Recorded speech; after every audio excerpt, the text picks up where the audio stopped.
Rio de Janeiro splurged on the 2016 Olympic and Paralympic Games with an overall estimated cost of $13 billion, including spectacular displays of pyrotechnics. 2 years later, at a nearby site, a different kind of fire broke out, an inferno that lasted over 6 hours on the night of September 2nd and consumed some of the world's most precious artifacts. While no lives were lost, almost 90% of the 20 million items composing Brazil's iconic National Museum collection was turned to ash. The museum had an annual budget of a mere $1.5 million.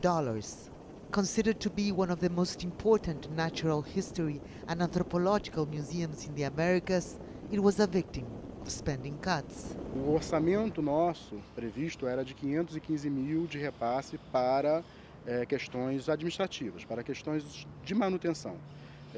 E a gente só vinha recebendo em torno de 340 mil.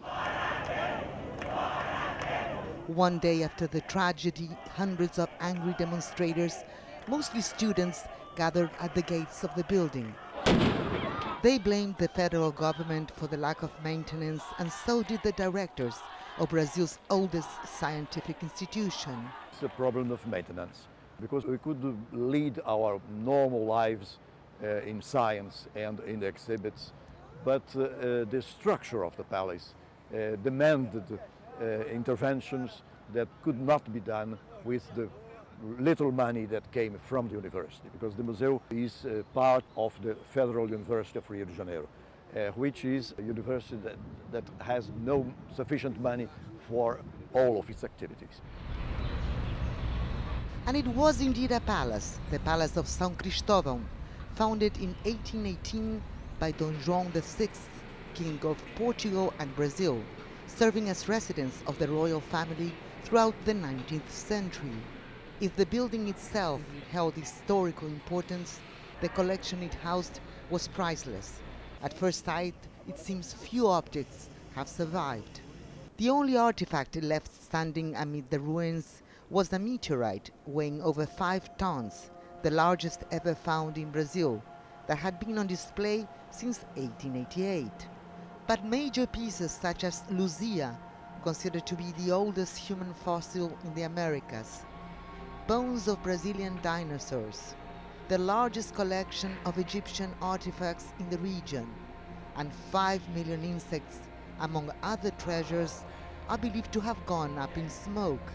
Anthropologist Antônio Carlos de Souza Lima says it is a blow to science. It's a huge loss for mankind and the registers of biodiversity and social diversity, all the entomological collections, all documents regarding the history of science of an institution that has 200 years, a whole library which was the most specialized library on anthropology in Brazil and Latin America.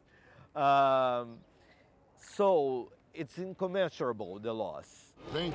Stung by criticism, the government immediately announced an emergency plan to help protect the remains of the building.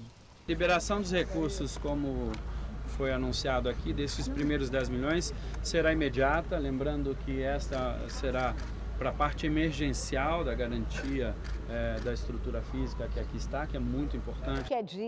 Mônica Chechel, director of Brazil's Museum of Fine Arts, says that museums need more than just money to survive. Não só dinheiro que faz uma instituição manter a sua qualidade, a sua segurança. O corpo técnico, administrativo, sua equipe de funcionários de segurança e limpeza. To show solidarity with the National Museum, a black banner was hung outside the Fine Arts Museum, and the staff gathered and held hands in silent protest. Critics claim that most publicly funded museums in Brazil are suffering from the same lack of maintenance. But there are exceptions. Rio's futuristic Museum of Tomorrow opened in 2015 as part of a renovation project ahead of the Olympics, at a cost of more than $50 million. But some say it is simply politically motivated spending. In the last years, we had in Brazil the construction of many new museums. Some of them are very beautiful and very important, but how can we explain the contrast between this investment and the neglect of something so important as the National Museum, which was actually oldest than Brazil itself? And the reason for that is that when a politician builds a new museum, he can go there and have a plaque with his name. It's good for publicity. And to give enough money to the museums that already exist, it's not something that draws so much attention. And that's the problem. And maybe the most shocking thing of all is the fact that the museum lacked a working sprinkler system or a fire brigade. And according to the museum's officials, neither the building nor its assets were insured. But it still remained open to the public. Of course, we cannot say, oh, we don't have any, responsibility. Of course, we are directors and we do have responsibilities. But as far as I know, we didn't have imminent risk. The firemen said that there was not really, electrical problems, like something chaotic. Ironically, the museum had recently secured approval for nearly $5 million for a much-needed renovation, including an upgrade of the fire prevention system, but the money didn't arrive in time.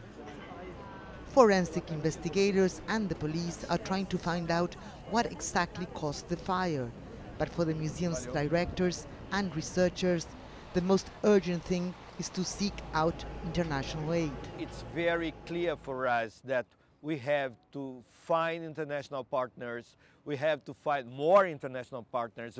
We have a lot of international partners, but Brazil sold an image that it's a very rich country, and it is a rich country for some things.